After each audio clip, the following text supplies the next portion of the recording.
up, gang? Welcome back. Heading out to work this morning, this gloomy morning. Cutting across the East Village right now. Coming up on 3rd Ave, or yeah, 3rd Ave. I think I'll take this up. I figured I'd talk to you a little bit about Italian food and my favorite Italian restaurants, which are plentiful here in this great city.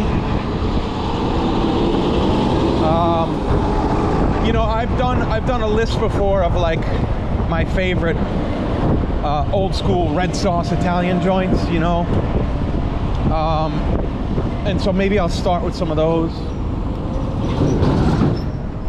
I like EMILIO'S BALLATO, which if you watch the channel enough, you'll know I did a ride and review there.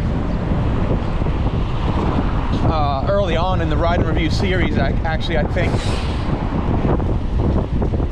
And I'm a big fan of that place.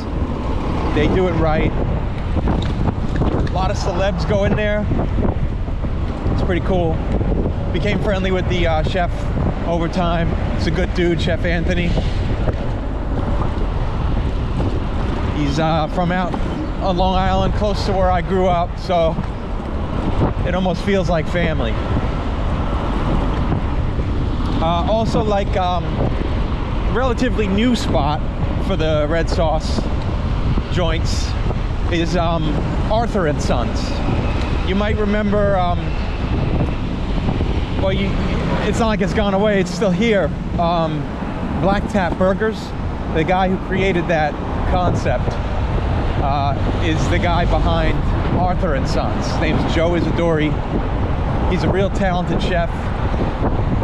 His food's delicious, and he just gets it. Like, if you grew up in an Italian American household, it's like you just click with this guy. He understands it. He's got some awesome content on Instagram. If you check him out, he like shows you how he makes all his sauces. He doesn't hold back any secret ingredients. Like he's really cool like that. So you learn a lot from him, and the content is great. Restaurant is fantastic. Also, honestly, like any discussion of Italian food in New York City is gonna inevitably bring up Carbone.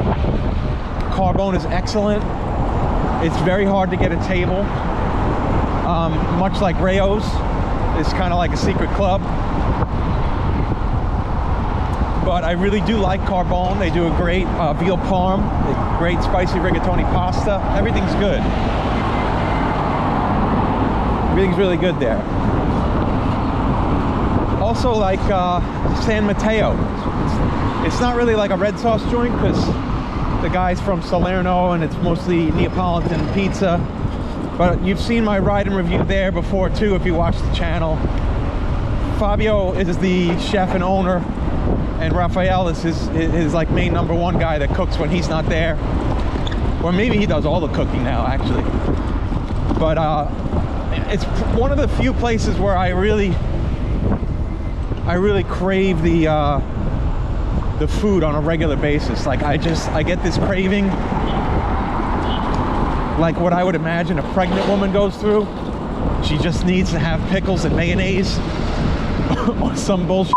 It's like I just need San Mateo.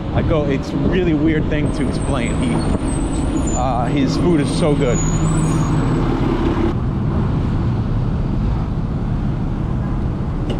If you find yourself on the Upper East Side, you got to go to Sandro's. Sandro's recently reopened on 86th Street. It is fantastic. Basically, that's where Italian chefs go to eat their dinner in the city. It's so good. Also, in the Midtown area, there's a few from east to west. You got Il Tonello, Il Monello, and Il Corso. Il Tonello and Il Monello, Jesus, are operated by the folks behind Tuscany Steakhouse. So I have a very special bond with that restaurant because Tuscany is one of my favorite steakhouses, and those guys serve up great Italian food. So I'm in there often. All those Il Tonello. There's 2 locations for Il Tonello, east and west. Also really like Il Corso. A friend of mine, Alex, introduced me to that place. His family, he married a woman from Italy, and I think her cousins own it. They're from like Capri or Naples or something. But man, they have this pasta dish there that is so unique and so delicious. It's a pistachio cream sauce. I think it's Pacari, the big tubes, and pistachio cream sauce. Amazing. Gotta try that. Worth your time. Great fried zucchini there too. Really like that.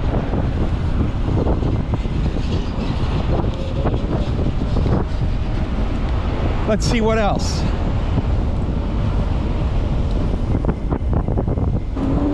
I see another good one to try. This one is if you're out in Brooklyn, you know, out close to Bay Ridge. My buddy Chef Thomas Peroni has an Italian joint called Brooklyn Roots. This guy really knows what he's doing. He has some secrets in his cooking that will blow your mind. Like, he does use a lot of dry aged meat, which I really dig. And he used to be a kind of like a steak chef at a few places here in the city. So he gave me some tips on how to cook my steaks at home. And one thing he said, which was really unique and blew my mind, was to use Vietnamese fish sauce on the steak. He said it brings out the aged flavors, and he's right, it does. And he said he throws a splash in his red sauce too, his tomato sauce, so I started doing that as well. It's genius. It's sweet, it's pungent, it's savory. It's exactly the kind of thing you need. Like, instead of throwing sugar in my sauce, like I'll throw that in because it's a little bit sweet. And I was never really a person who threw a lot of sugar in their sauce. It's just, there's so many natural sugars in tomatoes anyway, it didn't seem necessary. But this works because it adds a different depth of flavor to the sauce. And I'll put some in meatballs when I mix those together too. The guy's impressive, and the food at his place is gigantic portions, delicious, just reminds me of home as a kid. So I can't talk highly enough about Brooklyn Roots Italian. It's worth a trip out to Bay Ridge if you're far from there. You know, if you're coming out from like Manhattan, it's just worth it. I would say get the Matty Guns. It's like a baked rigatoni dish, but it has all different kinds of meats in it. Sausage, mini meatballs. I think it's like a vodka sauce. It's kind of like a vodka sauce, not really.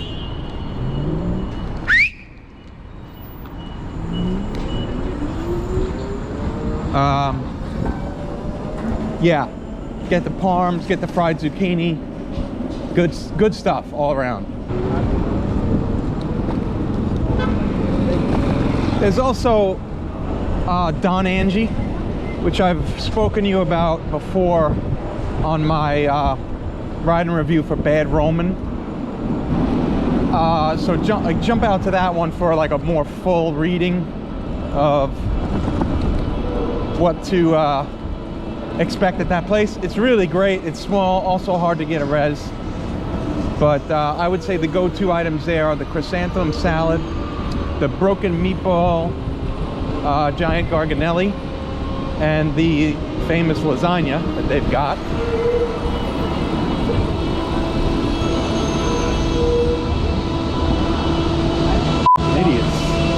real slow.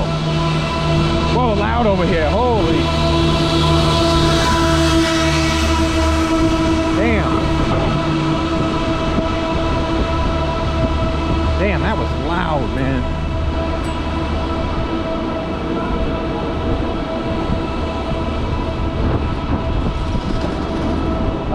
So yeah, and then another spot to try is, let me get over here.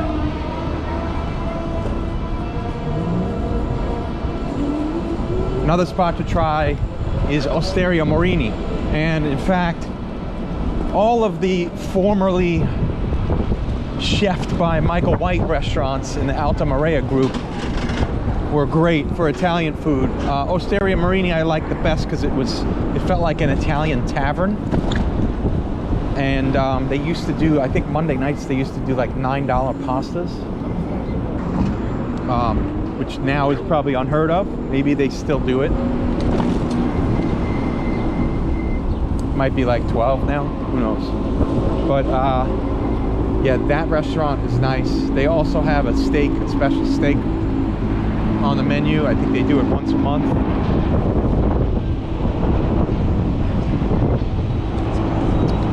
It's like a big dry-aged giganto steak for 2 or 3 or 4, and it comes with sides and everything like that. So, oh, what's this? This is new. All this road work here, they changed the lanes up a little bit.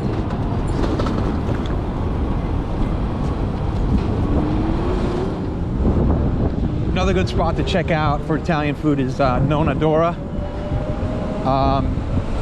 Place is named after a little old grandma named Dora, and she used to do all the pastas, make all the pastas homemade for I Trulli and Ristorante del Cingale, which were side-by-side restaurants in the 20s, east side.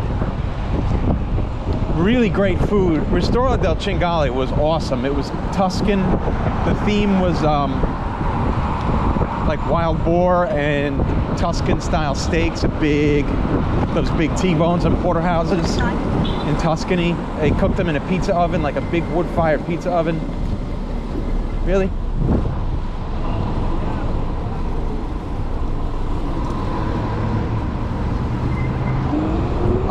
Those two closed, unfortunately, I Trulli and Ristorante del Cingale, but man, I still love them.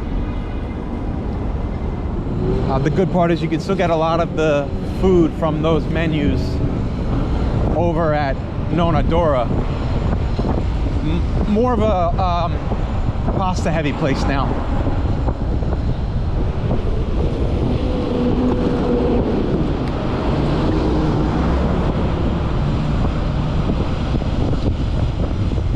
Let's see, another good one that closed was Forlini's down by Civic Center. Missed my chance to get in there one last time. I knew it was coming. I knew the close was coming because it was all over the news, but I missed my chance to get in there one more time. Used to go a lot when we lived down there.